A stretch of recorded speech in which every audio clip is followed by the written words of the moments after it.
ಸುಳ್ಯ ತಾಲೂಕಿನ ಗುತ್ತಿಗಾರು ಗ್ರಾಮದ ಮೊಗ್ರ ಎಂಬಳ್ಳಿ ಜಾತಿ ಮತ ವರ್ಣಭೇದವಿಲ್ಲದೆ ಜನರಿಂದ ಜನರಿಗಾಗಿ ನಿರ್ಮಾಣವಾದಂತಹ ಗ್ರಾಮ ಸೇತುವೆಯ ಕೊನೆಯ ಹಂತದ ಕಾಮಗಾರಿಗಳು ನಡೆಯುತ್ತಿದ್ದು ಗುತ್ತಿಗಾರು ಚರ್ಚಿನ ಧರ್ಮಗುರುಗಳಾದ ರೆಫರೆಂಡ್ ಫಾದರ್ ಆದರ್ಶ ಜೋಸೆಫ್ ಅವರು ಸ್ಥಳೀಯ ಯುವಕರೊಂದಿಗೆ ಕೆಲಸ ಮಾಡುತ್ತಿರುವ ದೃಶ್ಯ ಕಂಡು ಬಂದಿದೆ. ಮೊಗ್ರ ಎಂಬ ಈ ಪುಟ್ಟ ಹಳ್ಳಿಯಲ್ಲಿ ಹರಿಯುತ್ತಿರುವಂತಹ ಕಿರು ನದಿಗೆ ಒಂದು ಸೇತುವೆ ನಿರ್ಮಾಣದ ಬಗ್ಗೆ ಇಲ್ಲಿನ ಸ್ಥಳೀಯರು ಮಾನ್ಯ ಪ್ರಧಾನಿಗಳಿಗೆ ಪತ್ರವನ್ನು ಬರೆಯುವುದು ಸೇರಿದಂತೆ ಜನಪ್ರತಿನಿಧಿಗಳಿಗೆ ಮನವಿಯ ಕೂಡ ಮಾಡಿದ್ದಲ್ಲದೆ ಪತ್ರಿಕೆ ದೃಶ್ಯ ಮಾಧ್ಯಮದ ಮೂಲಕವೂ ಗಮನವನ್ನು ಸೆಳೆಯುವ ಪ್ರಯತ್ನವನ್ನು ಮಾಡಲಾಗಿತ್ತು. ಆದರೆ ಫಲ ಮಾತ್ರ ಶೂನ್ಯವಾಗಿತ್ತು.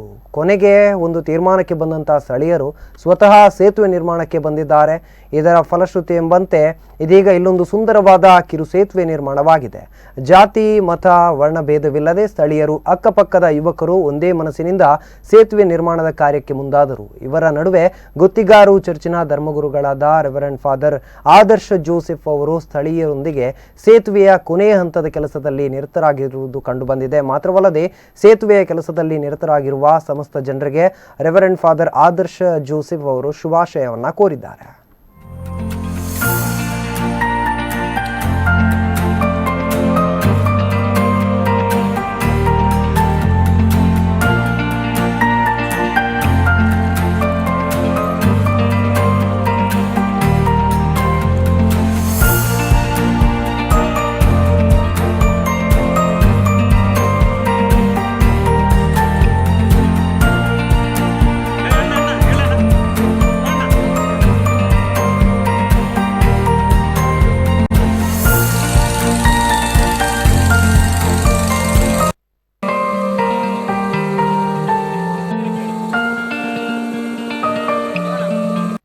ಸುಳ್ಯ ತಾಲೂಕಿನ ಗುತ್ತಿಗಾರು ಗ್ರಾಮದ ಸಣ್ಣ ಒಂದು ಹಳ್ಳಿ ಮೊಗ್ರ ಎಂಬುವುದು.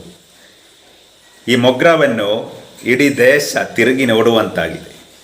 ವಿಶೇಷತೆ ಏನೆಂದರೆ ಇಲ್ಲಿನ ಜನರು ಒಗ್ಗಟ್ಟಾಗಿ ಯುವಕರು ತಂಡವನ್ನು ರಚಿಸಿ ತಮ್ಮ ಸುರಕ್ಷತೆಗಾಗಿ ಶಾಲಾ ಮಕ್ಕಳ ರಕ್ಷಣೆಗಾಗಿ ಒಂದು ಕಬ್ಬಿಣದ ಕಾಲು ಸಂಕವನ್ನು ನಿರ್ಮಿಸಿರುವುದೇ ಇಲ್ಲಿನ ವಿಶೇಷತೆ.